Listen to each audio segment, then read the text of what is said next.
Hi, welcome to 2020 Tasty Treats with GourmetQuilter. We've been very busy making lots of pear sampler blocks. So we're doing the sampler bit now and the pear bit will come shortly. And I just thought it would be fun to make them. We've alternated the green surrounds so that we've got a couple of different colours going. You could have lots of colours. You could do it with one colour. And so the sampler bit is the little block inside each pear. So we're just working on those at the moment. We've done 11 out of the 20 that we're doing. So this is all 20. So we're just working our way down in rows. So we're up to number 12 this time. So we're getting along really well. So there's a pattern through GourmetQuilter.com. It's a downloadable pattern. It comes each day. We're doing a block with a video and pattern each day for 20 days and we are on day 12.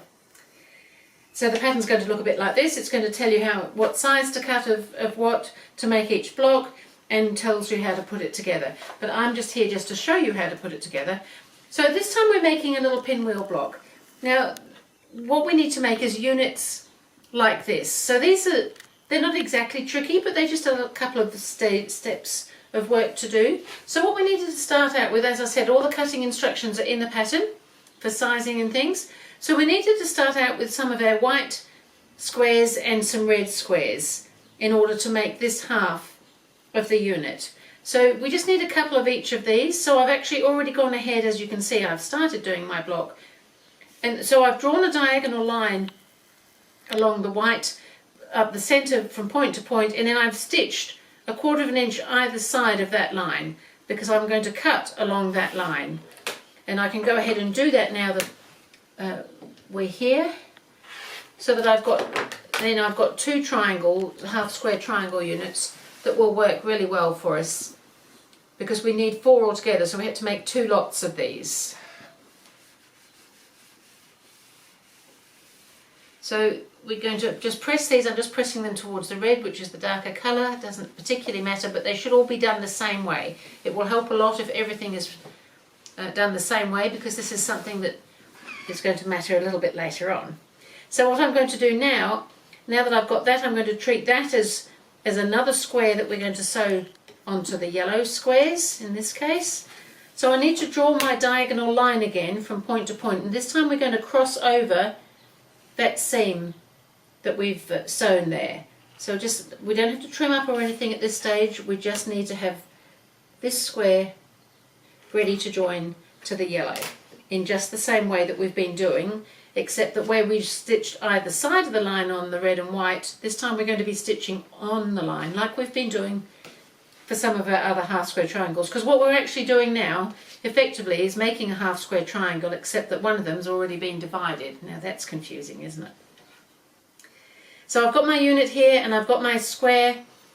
Now these units are likely to be slightly different size, probably a touch smaller than a yellow square, and that's good. If you're going to have a difference in size, you want the single square to be slightly larger, if anything, because it helps a lot to be able to see, because we've got to sew from point to point. So we are going to sew on that line from point to point and across that seam there. So make sure you're sewing across that seam, not along it. Makes a big difference. So we'll just get these through and then I'll show you the next little bit as well.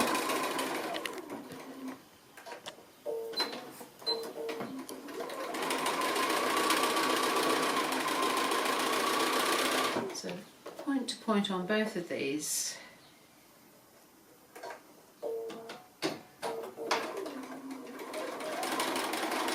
So right on that drawn line. And if you keep them all going in the same direction, it just kind of helps, because the next bit actually matters the most with the direction. So what we're trying to achieve is 4 units that look identical. And so now it depends which side we trim them as to which way it's going to look.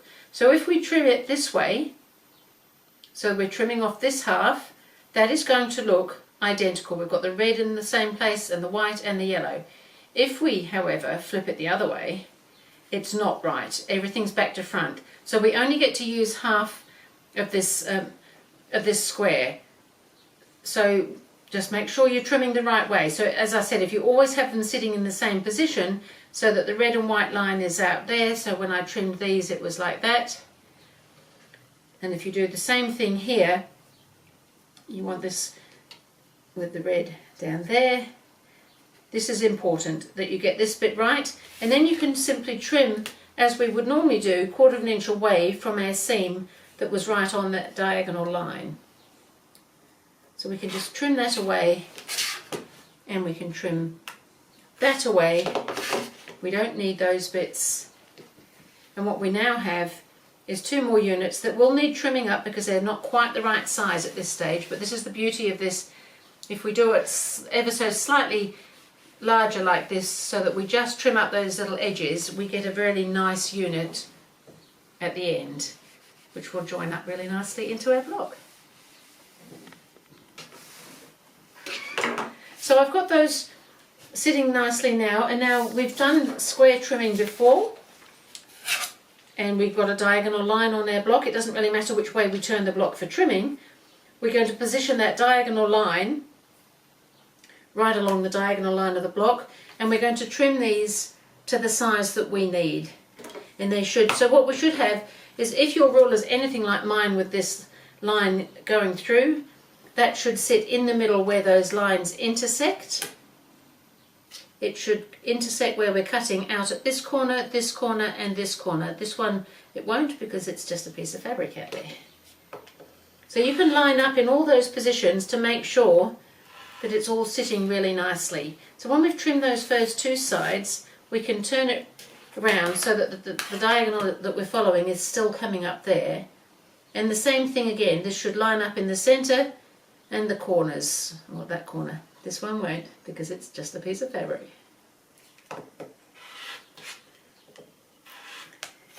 And there we have a very beautiful little unit. So we'll get this other one trimmed while we're here as well. So we're lining up the centre, this corner and this corner and this corner with our patchwork, turning it round and trimming it. So we need 4 of these for this little block. So that's how you do a little 1/4 square triangle and with a 1/2 square as well. It just gives us this sort of double little pinwheel look about things, which is kind of nice. So what we should now have is 4 identical units. Not 2 going one way and 2 going the other way. So those halves that we trimmed off would have taken us going the wrong way, which would have just confused the block enormously. So what we want to do now is put them into 2 pairs, 2 just the same, and join those 2 together. And I'll go ahead and we'll do this. So that now these seams here should nestle. We're going to come down this, the red edge on the top here, and that seam where it intersects there, that diagonal seam should nestle there. And up here it doesn't need to nestle because there's only the one seam.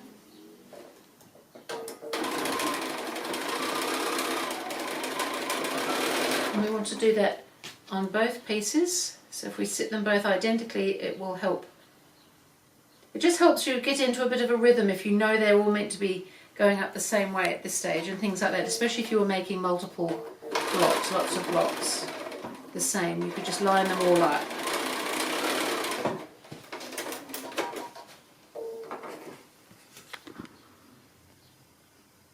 And now we're going to press those. And just the same, we're going to press them one way. Both of them the same. So I've just pressed the seam to one side, and then I can turn one piece around, so it was just the same, turn it around, then that seam's going that way and that one's going that, so they will nestle in the middle, and we just need to stitch across the centre here, making sure that seam does nestle in the middle, and everything should look amazing.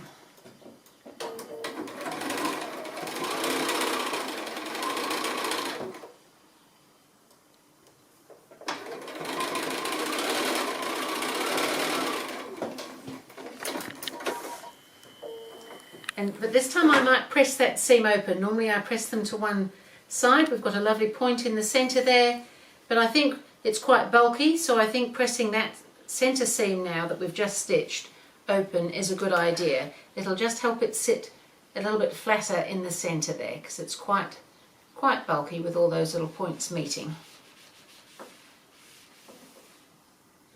And that is looking amazing. So now I've just got to put my sides on as I've been doing, so I'll go ahead and get the surrounds on and show it to you so that we can put it up with the others. So I've gone ahead and I've been putting my surrounds on. I'm just pressing this last one in place. And this block's come up very nicely. We've got a nice meeting centre in the middle there.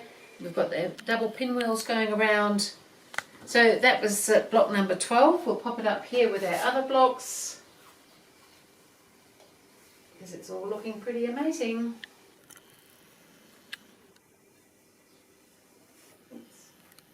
Turn into pinwheel itself around the place. So that was, as I said, block number 12, and I will see you again with Pear Sampler block number 13.